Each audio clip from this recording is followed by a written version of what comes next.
So I'm going to address some feedback that I've been getting from the audience. Before we begin, I'm going to do three things. One, especially for those tuning in for the first time, I'm going to give you where we are, journey of the podcast.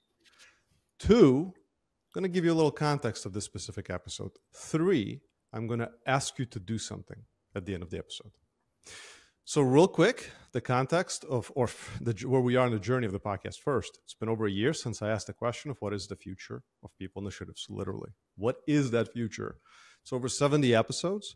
We're deep in season 3, and we found the answer.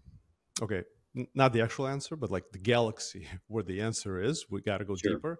The galaxy is adoption of marketing mindset in the world of HR. In the employee experience. And for those of you who's like, oh, marketing, you're good to turn off. You're not going to appreciate this episode, I guarantee you. For those of you who are now like violently agreeing with me, okay, welcome. Let's go to level 2 before you decide if you want to continue watching, which is what is the context of this episode? In the employee experience, there's a lot of moments that matter in the journey, right? Like onboarding, there's performance, there's leadership development, and so on. Today, we're going to talk about benefits. In fact, how do you market benefits will be the topic of our discussion. And the third is my ask of you. On a 1 to 10, at the end, drop in whatever platform you're watching this, YouTube, you're probably in the community, the answer to the following question. I'll repeat it at the end. How curious do we get you in thinking about marketing benefits? That's the ask right now, is curiosity. So I warned Amos I'm going to start out with a question for him, and then I'm going to just tell you why I'm excited, why Amos, after he answers, and then we'll launch into it. So Amos, here's the question. For someone who grew up in the world of marketing, you being in the world of benefits today, how does that feel? How does it feel with all the tools you used to have to communicate with your audiences, all of the advanced techniques, all of that, to now be in this world? I warned you it's going to be a weird little question. So there we go. Let's kick it off with that.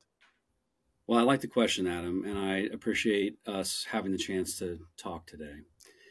I'm going to give you a paradoxical response because it's both of these things at once. It is incredibly encouraging and exciting, and also incredibly frustrating. Frustrating in the sense that marketing has been doing things the way marketing has been doing things for a long, long time. And there's lots of good ways to do things, but we haven't really kept our friends in HR up to speed. And they know all kinds of things that we don't know as marketers. And it's time that we connect and we cross-pollinate. We create a really nice dovetail joint between marketing and HR, and get them up to speed to communicating to employees with the same degree of rigor that we as marketers communicate to customers. So it's both.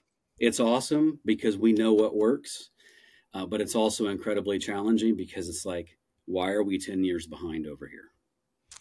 You know, often thought about my most frustrating conversations recently. And it's got to be like that for any innovators of any new market where they go, oh, look, this is going to happen.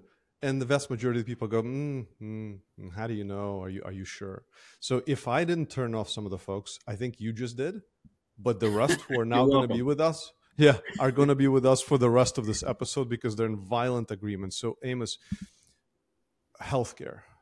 Benefits, like as an entrepreneur, you know, I am a part of a number of organizations. Painful topic. I'm like, listen, let's just get this thing done with. You know, what is it? An annual thing, right? But it also is a huge expense. You gave me some, and the literacy is nothing. So why don't we start with the size of the either problem or the opportunity, however you want to frame it, of why are we focusing on this moment that matters in the employee experience? Yeah. So as a business owner, as an entrepreneur, you know this and you spoke to it, but it's the second biggest line item that you have in your business, right? The only thing you're spending more money on is compensation for your people. So you have something that is incredibly expensive for you as an employer, and employees don't understand it. They don't understand what HSA and HDHP and all these different acronyms that HR knows so well. They don't understand it, but they also don't understand how expensive it is for you. So there's two ways that as a business leader, this is kind of rubbing you the wrong way. Your employees don't understand something, but they also don't know how expensive it is for you, so they don't even value it as much as what they should. If they understood perhaps how much time and money their employer is spending on this health benefits plan, maybe that alone would make them care a little bit more about understanding what they have access to. But yeah, you talked about literacy. So benefit literacy is as low as 4%, for some employee populations. So now, if you're a glass half full guy, that glass is 96% empty, and you have a long way to go to fill it up. But the bar is pretty low, right? There's a lot of things that you can start to do today, employing marketing best practices to get employees up to speed and get them better connected to the value that you're delivering to them as an employer with providing a health plan here in the United States. I'm definitely part of that 4%, hands down. I don't look at any of these things until absolutely I have to. I don't get ahead of any of this, but also I just kind of wonder, when you compare the experience we have as customers, no matter what we're doing, whether it's a flight ticket or configuring your mattress that you want to purchase. And then you ask yourself, okay, I've gone through that experience. How was it? Maybe there were some issues, but it was all designed to make it as easy as possible. Someone had you in mind. There's a monster effort that was put in to make it seamless, frictionless. How will we compare what happens in the world of benefits? It's hard to compare, right? I mean, that's why. So when you purchase a mattress, I'll shout out to our friends at Casper, because Casper's an NFP client. They're an awesome client of that we get to work with in the employee communications practice at NFP in Indianapolis.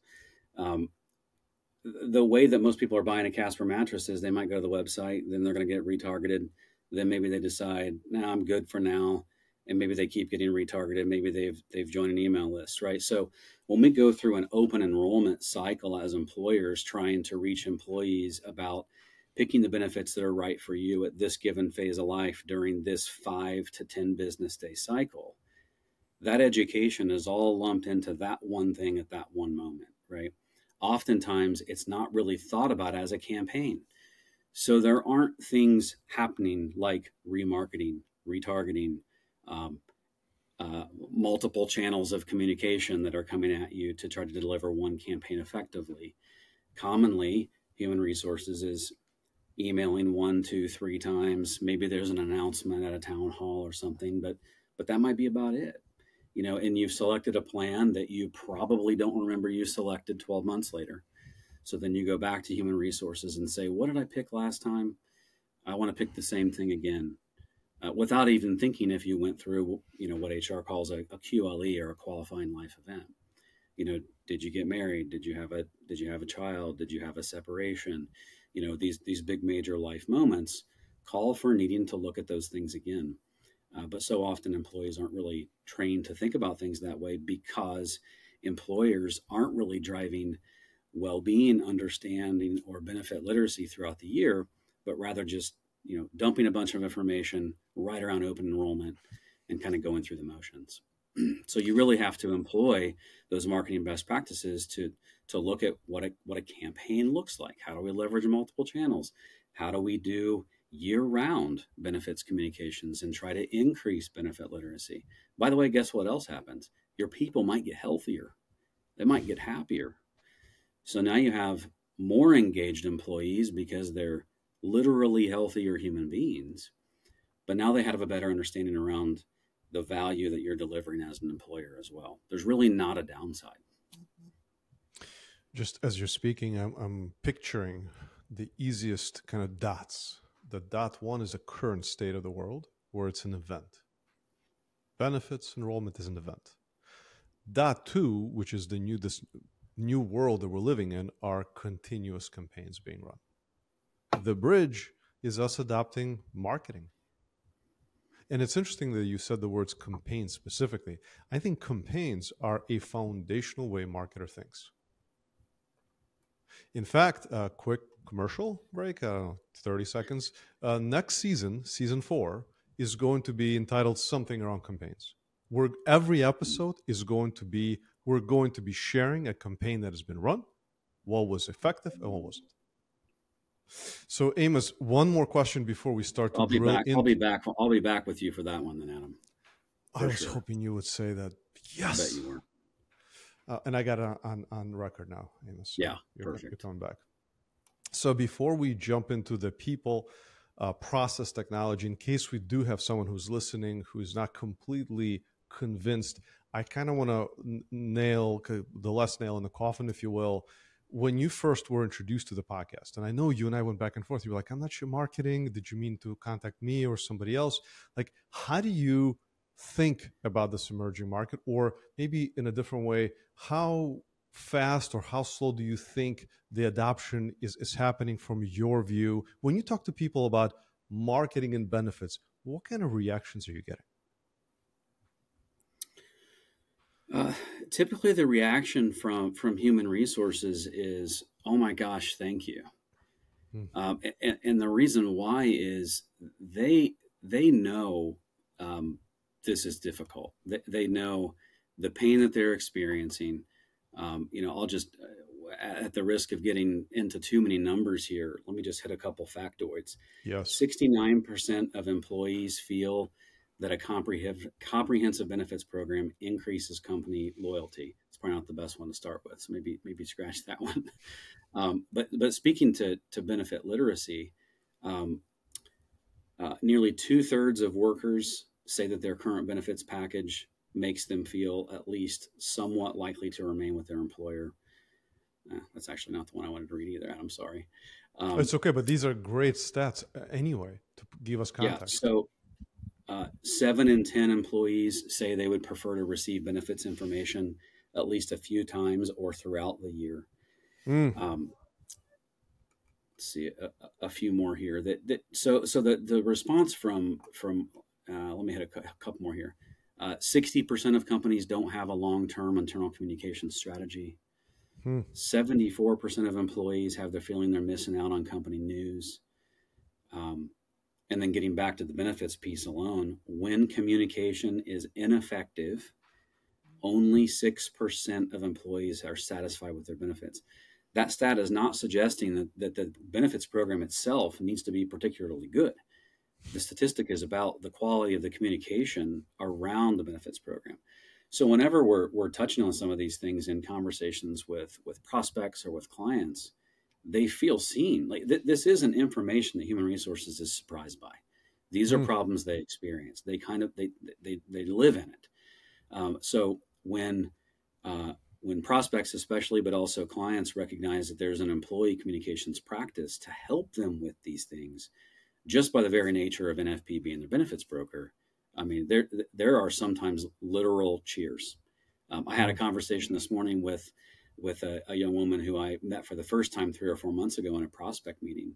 And she told me today, she's like, when you were first covering some of these things in that meeting, not only did you appear incredibly different from any other benefits broker we were talking to, but I was only thinking selfishly about how much easier my life was going to get, knowing that we had a chance to tap into you as an augmentation of our team.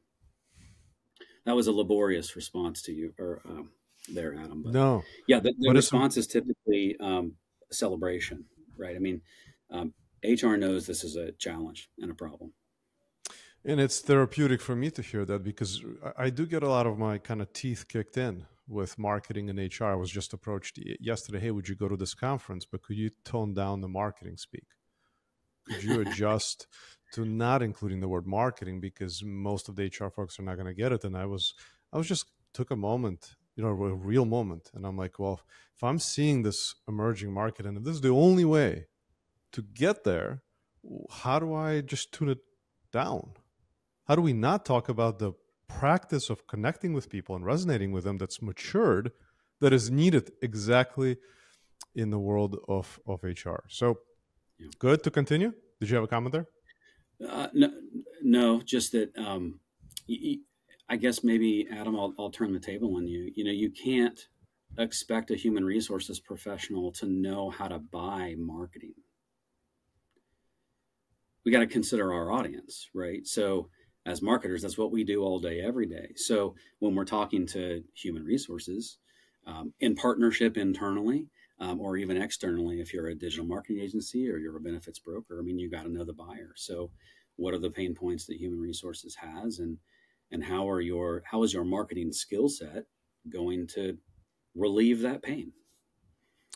You're so right. It starts with what's the burning platform? What is the pain in the organization? Mm-hmm. But then you get into still this question of, do you meet the innovators where they are? Because they are there. I have now logged in good 30, 40 conversations with C-level that are either chief people officers, CHROs, or even CMOs being involved, who are absolutely adamant marketing is the way. Or do you tailor the message to meet those who are like, marketing is over there, we're over here, our pain point is this, and then you take out the word marketing and you look to replace it with words that are more palatable, like transformation, things like that. I love where you went there. So if there's more before, because we're about to go super deep on this one, and I want to keep rocking. But if there's a final point that you have on this one before I move on to the next question, go for it. You just got me thinking about the HR and marketing partnership more broadly. So maybe there's a better time to delve into that. No, this will be good because let me just clarify where we're headed. Emerging market, we're going to talk about people, process, technology. So who are the people to do this work within organization? Yeah. Absolutely. Let's go there. Yeah, perfect. Yeah, so I would say, I mean, a lot has happened in a few years. You know, we've endured a global pandemic together. Yeah. HR had to figure out how to do COVID tests, you know, and manage those types of records almost overnight. And marketing had to figure out how to sell widgets virtually, you know, if you didn't before. Manufacturing is shut down in so many. We've gone through a lot, and we're better for it in the sense that I think HR has recognized the need for employee communications in a way that maybe they didn't before. At the same time, as a former in-house marketer in a couple seats that I've been in, I commonly work to strike up partnerships with human resources because I really cared about employee engagement and trying to help determine how do we make a difference? How do we better communicate with all these other colleagues that I work with? From if I think about our entire client base, right, from small groups, 20 or so employees, all the way down to 3, and then all the way up to these some large accounts. I mentioned Casper earlier, or even some of our accounts that are even larger. Our highest functioning clients, HR teams, have 2 really important cross-functional partnerships. The first is a really strong connection to the C-suite. You just mentioned talking to a lot of C-level leaders before. When HR is connected to the C-suite, and I believe that they were in droves for the first time ever during the pandemic. I feel like CEOs, CFOs were like, we need our people officers. We need our CHROs in here. We don't know how to do this. People are literally getting sick, in some cases passing. We've got to figure this out. And the best organizations kept those folks at that table, right? So HR is connected to the C-suite. It's deeply intertwined now to the business, to the DNA of the business. And then the second is a reciprocal partnership with marketing. I did an interview myself a couple of years ago with some friends who lead marketing and who lead human resources at a really big hospital organization here in Indianapolis. And they just talked about their partnership, how they work together, how their teams observe that partnership. And a lot of it started very informally and organically because it was just based on a conviction they both had that they should be partnered together. And as a result, systems and processes and work has improved because they've created new pathways for creating partnership across HR and marketing. So those are the clients we love to work with. But there's a client we had earlier this year where we embarked on a product that we call a Total Rewards brand. And the HR group had not pulled in marketing and didn't really have plans to. And as an employee communications practice, we pushed on that. Like, look, as a consultancy, we would advise you that we're not going to come out of this process with a good brand to represent your Total Rewards program unless marketing is involved from day 1 through day 90. It's about a 3-week program. And they brought them in, and it was so true. And those marketers, wouldn't you know it, provided a lot of value along the way. So whenever we see HR and marketing work together, it's just better. It's just better. It's better for employees. The end result is a better culture when that happens as well. It's the brand unification. And I mentioned to you before we start, a couple hours from now, I have a call also with a senior leader from Blue Origin. So we're going to talk about how does one team manage all the audiences? How do you unify your messaging across the board? Mm-hmm.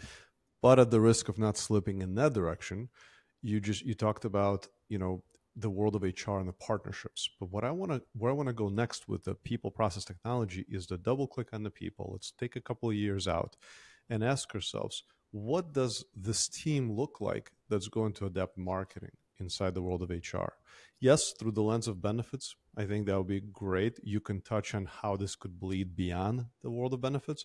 But I mentioned to you in our first conversation, I said, is this an internal agency that's being built?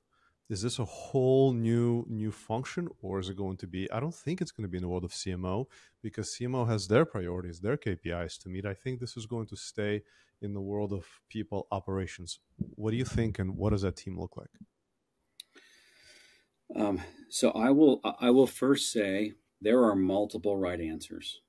If you are doing anything organizationally or programmatically to make sure that marketing and HR are in partnership to do the work of internal communications, you're doing it right. It's different for different organizations.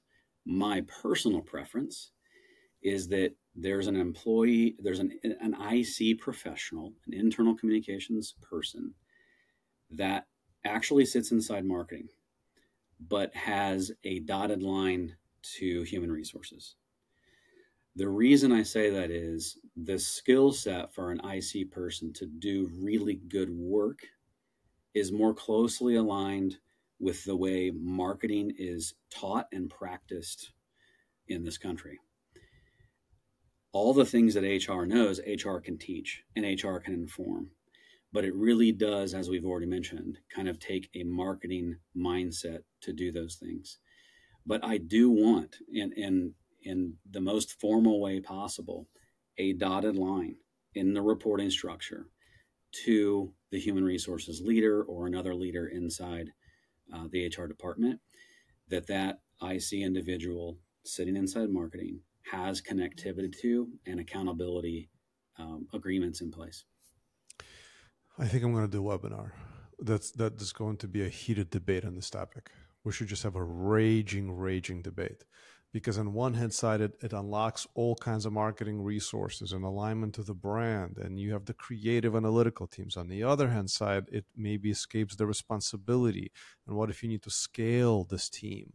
It convolutes the KPIs between this world and that world. So there's just so much. But I love that response. And for all you listening, if you want to be a part of this debate, I think it'd be really fun to have 5, maybe even up to 10, if we can keep it. Obviously, it's going to be civil, but organized, because I think there's a lot of folks in the people operations that are like, no, it's got to live here.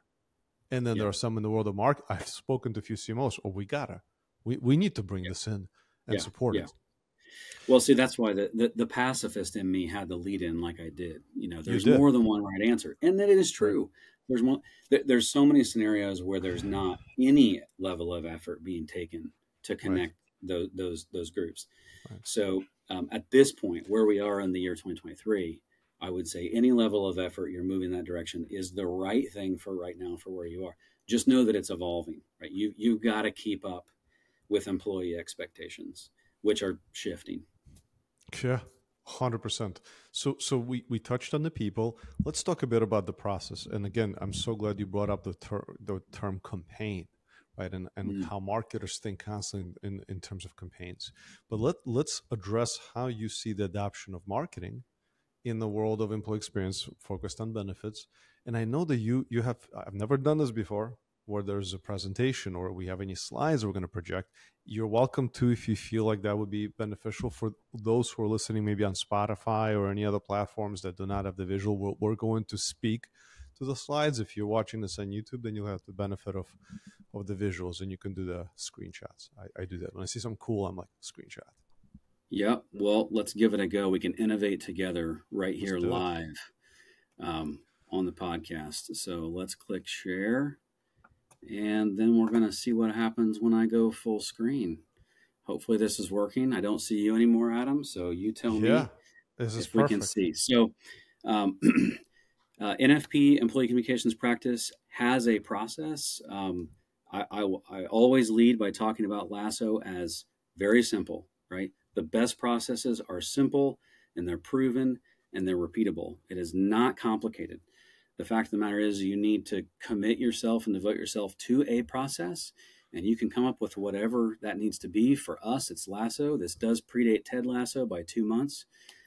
We're yet to get. I was literally looking up the spelling of the last name. I was like, is it going to be identical? It's identical. Right. So with Lasso, we listen, we assess, we build a strategy, we start the work, and then we optimize. Again, nothing crazy complicated here, but in the listening process, you're auditing, you're asking lots of questions, you're curious, you're trying to discover. Really important for us as kind of an internal marketing agency that's nested inside of a benefits brokerage to get really curious, right? We're in professional services. We're meeting new clients and new industries with varying pain points all the time. There is not a cookie cutter way to do this work well. So you've got to listen. Then you've got to go through, like, what do we hear?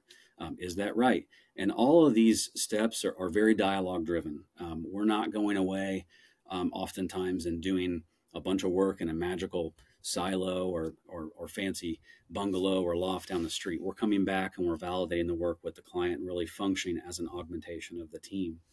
Then we're building a strategy.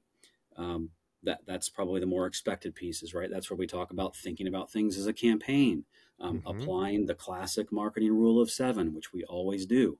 You have to tell something to somebody 7 times, 7 different ways before they're going to engage. Marketing does that all the time with the outside world.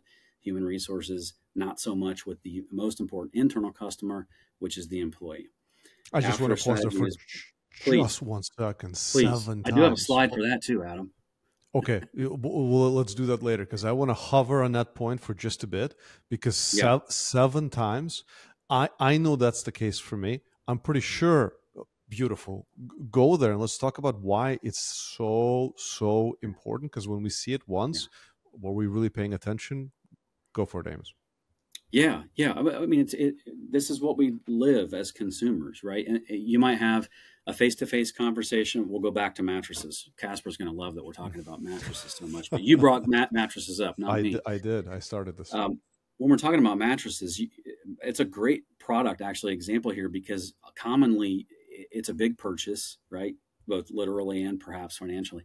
But you're asking questions to people like, hey, what do you sleep on? You're asking for opinions, right? So there's this kind of in the internal employee equivalent, that would kind of be what a middle manager might do, or another influencer inside an organization.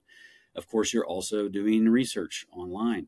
And you may sign up for an email campaign. You're definitely going to go look at videos and probably people talking about, I got this mattress or I got this mattress. When you get a mattress that's mailed to your home, how does that work? Does you have to inflate it? Does it expand on its own? Like, do you go buy it in a store? You got a lot of questions. So in this rule of 7 model, 7 times 7 different ways, we're really borrowing a page from the 1950s, Ogilvy advertising playbook and employing what have been known as marketing best practices for a half a century, or more. But HR is just not in the habit of thinking about campaigns and doing work in this sort of a way. So we leverage the rule of 7 with every client that we possibly can. If you have a mic on your desk, just grab it and throw it down. Drop the mic. That's perfect. I'm not sure it was that impactful, but I like what I think it was. Okay, good. So that's Lasso. I'm going to stop sharing my screen here, Adam, and we can get back to seeing each other. But the fact that we're talking about marketing and Ogilvy and 7 times. So I'm going to just go back there for a second. Just literally think about it. You have a benefit. You have a message that you want to get to someone. 7 times doesn't mean the same message in the same channel. It means they need to be reminded in different contexts, different motivations, different creatives. This is not about a world of compliance now, saying, okay, take this one message 7 times, send it. Yeah, thank you. I'm glad you said that. And any of the marketing listeners, this is like status quo. You already know this without us saying this, but a talking point that I do use when speaking with human resources is 7 modes of communication does not mean 7 different messages. We're still, this is one campaign. We are trying to accomplish one thing. And to the degree that we can, let's have one call to action for this campaign. Let's not complicate things. If it's open enrollment, what's the one thing we're asking people to do? Go elect the benefits that are best for you and your family. But let's roll around the calendar year. Come January, come February, Heart Health Month. What's the one thing we want people to go do? Get a preventative exam, perhaps? You've got to keep things simple. Just because there's multiple modes of communication does not mean you need to say lots of things in lots of different ways. We have a campaign that we're doing right now for a really big financial institution. The headline across most of the pieces is New Year, New Benefits. That's really simple and easy to understand. So we're using it on postcards, on premise, in the digital environment, in text. It doesn't need to be complicated, but it can be complex without being complicated, because a good strategy, well executed with predetermined key performance indicators that you can measure the effectiveness, is not necessarily simple on the back end. There's some complexities in getting that done. There's complexities in measuring whether or not somebody read that text or clicked that link, or how long were they on that video.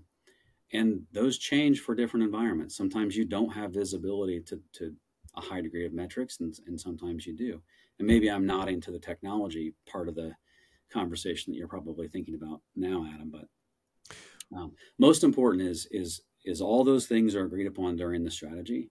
And then when you get around to the optimize phase, you have data that is supporting all the other qualitative input that HR and others might have gotten through the campaign. But then I won't reshare my screen, but that lasso process is cyclical, right? It's a circle, L to the A and S and the S and the O, and then the O goes back to the L again, because you've got to start thinking about what's the next campaign. The work doesn't stop. Good internal communications and good employee communications is not stopping at the end of the open enrollment cycle. Maybe you're taking a breath or a pause between campaigns, but the work keeps going. It's a part of it's kind of the underbelly and the platform there for the entire employee journey. The work can't stop. Employees deserve more. I'm just contemplating, because it's almost like what you said. You said for the marketers, this, and then you proceeded to talk about some basics of marketing. I think it's worth saying, hey, you have the permission. Go adapt. I've had a couple CMO conversations this week where they told me, hey, I'm involved a little bit in the culture initiative. I'm involved in a wellness initiative to support it, dotted line. And I was like, how is this campaign going to be structured? And they were like, whoa, a campaign? And I was like, yeah. Oh, wait. Well, I guess, yeah. I guess we can think about it as a campaign, right? And when you talked about, what did you say, New Year, new benefits? New Year, New Benefits, yeah. New Year, you branded. That's the campaign theme. Yeah, exactly. It's branded. It's a theme. It's a campaign. It's not quite a tagline, but if you want to refer to it as a tagline, I'll have that argument with you later. But sure, it's a tagline.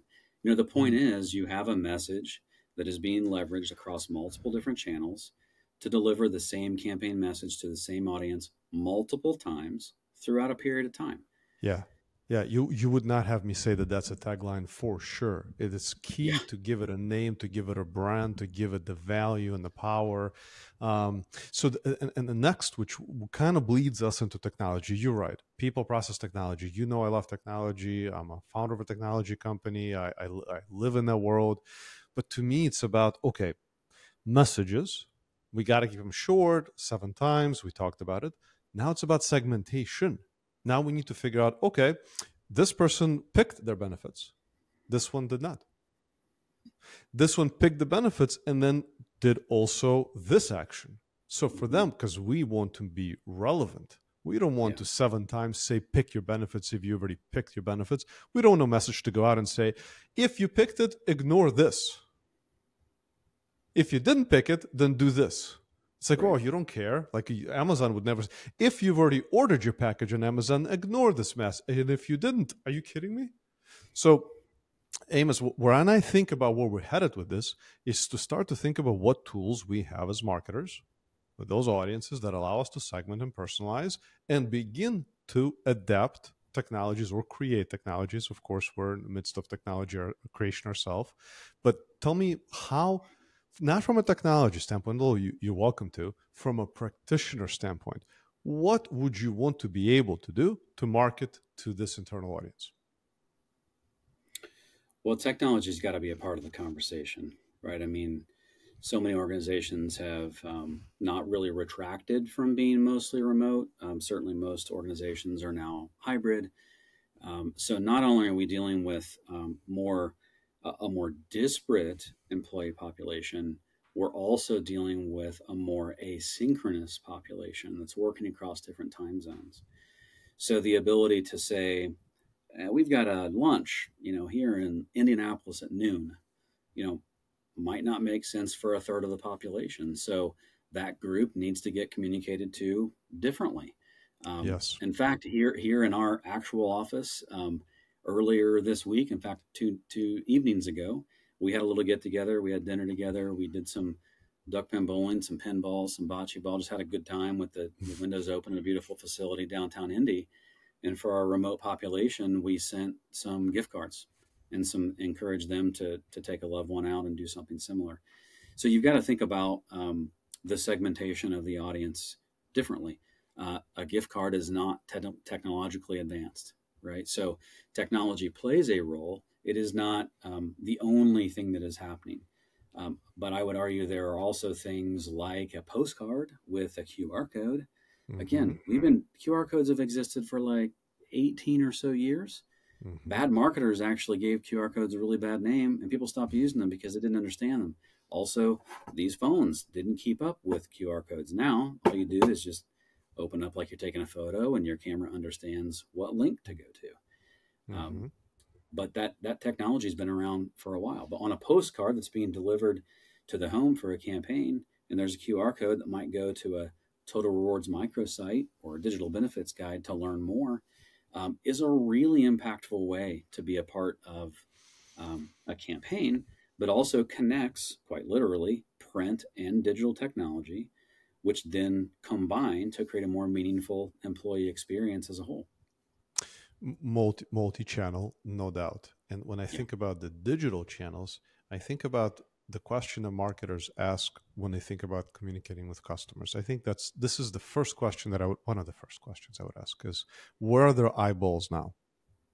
Because getting their eyeballs to a new spot, creating a new app, you're going to fight. Good luck. That's an uphill battle. Unless it's addictive and terrible for you. So a positive app. Yeah, exactly right. So then when we look internally and we say, where are their eyeballs? There are a few places where their eyeballs are for sure. I'll tell you one, it's Microsoft Teams, and for small organizations, Slack. And there are intranets, and there are certain other platforms that are used all day. So I ask myself, is it a step one to think about how to show up where their eyeballs are with our campaigns?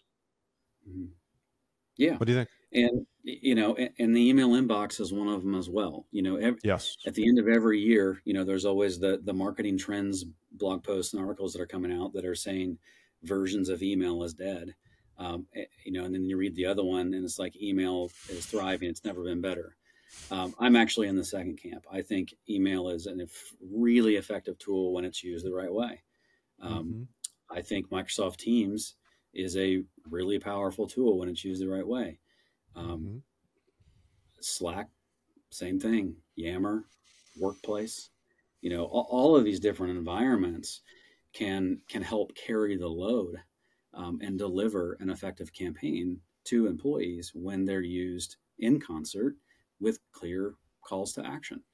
And you can't put a GIF in an email too easily. You can, but Outlook sometimes going to block them, or Gmail to Outlook might not work so well. But you can do GIFs really well in Slack. So Love that. does a GIF play a role in a campaign? I mean, we've used them. We've got a couple clients where we're preparing Slack messages that have GIFs in them.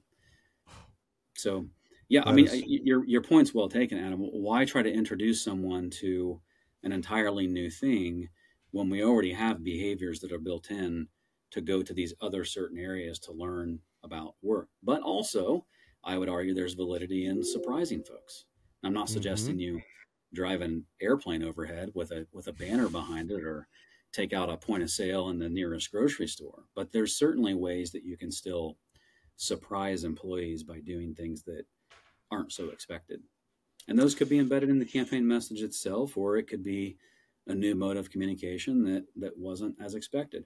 We're developing a Spotify playlist right now for part of a campaign.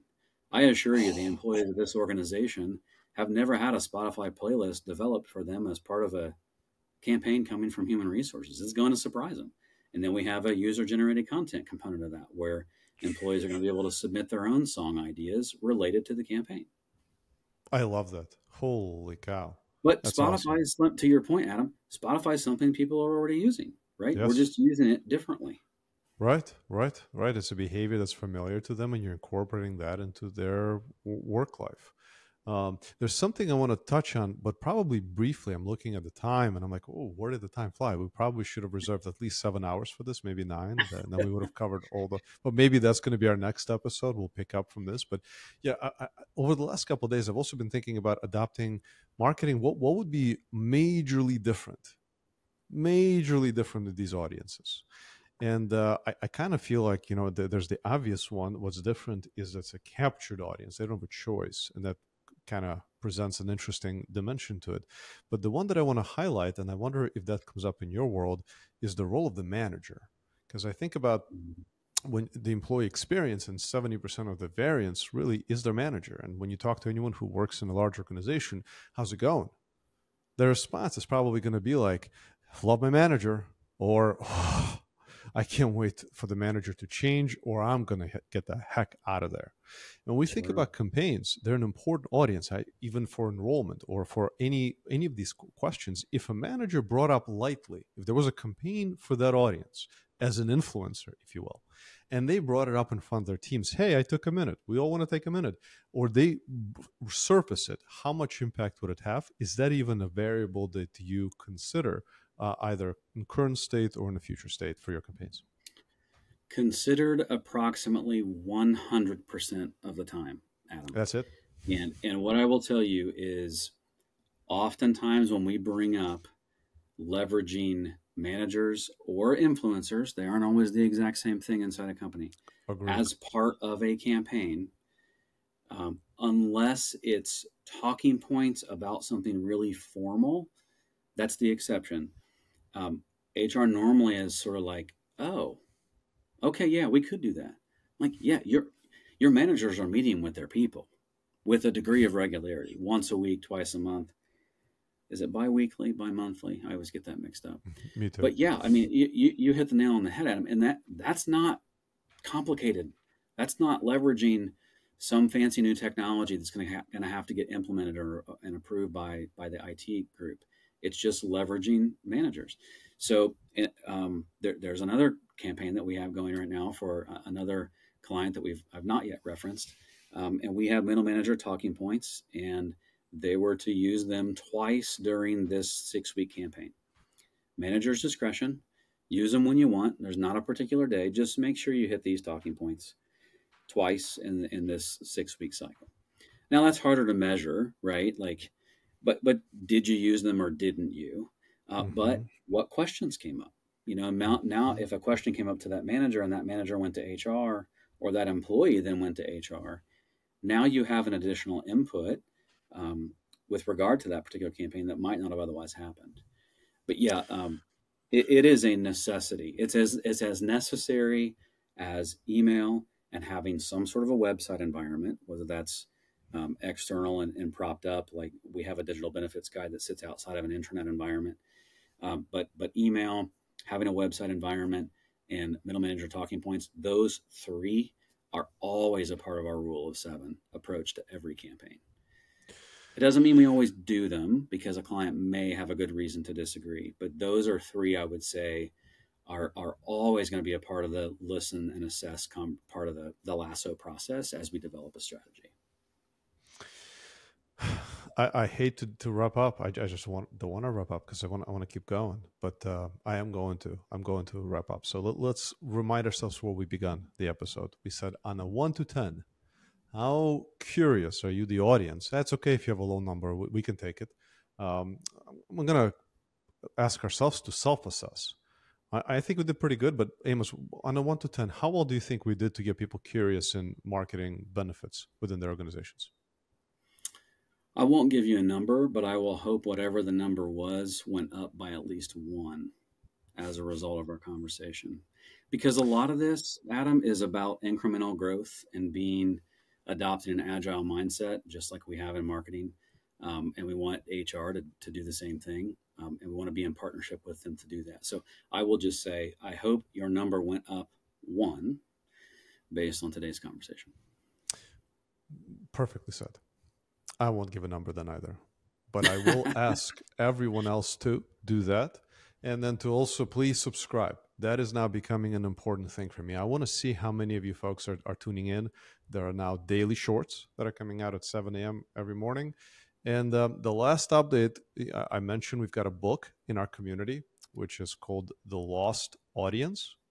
And it's available only for the community. I'll drop a link below for you all who are curious to check it out. We will be publishing it in about 3 months. Right now, we're in a gathering feedback phase, and Amos will be part of the project with us. And I know I get a lot of criticisms. Adam, too many takeaways, too many asks, but I'm just going to throw one more in, just for fun of it. And Amos, you're going to be joining me in the next season to run campaigns.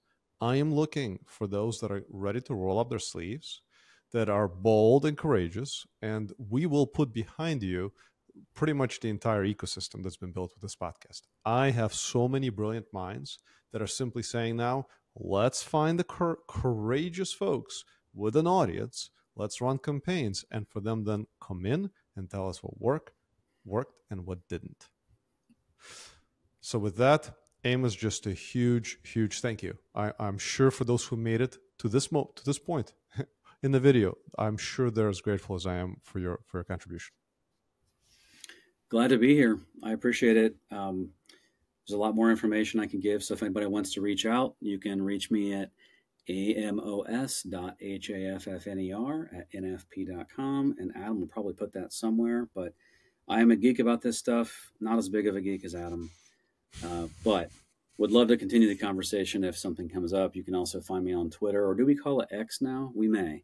I think so. And I'm also the only Amos Hafner on LinkedIn, I assure you. So hit me up at whatever technology platform you're most committed to. Wonderful, Amos. Thank you, and thank you for those that are tuning in. Over and out.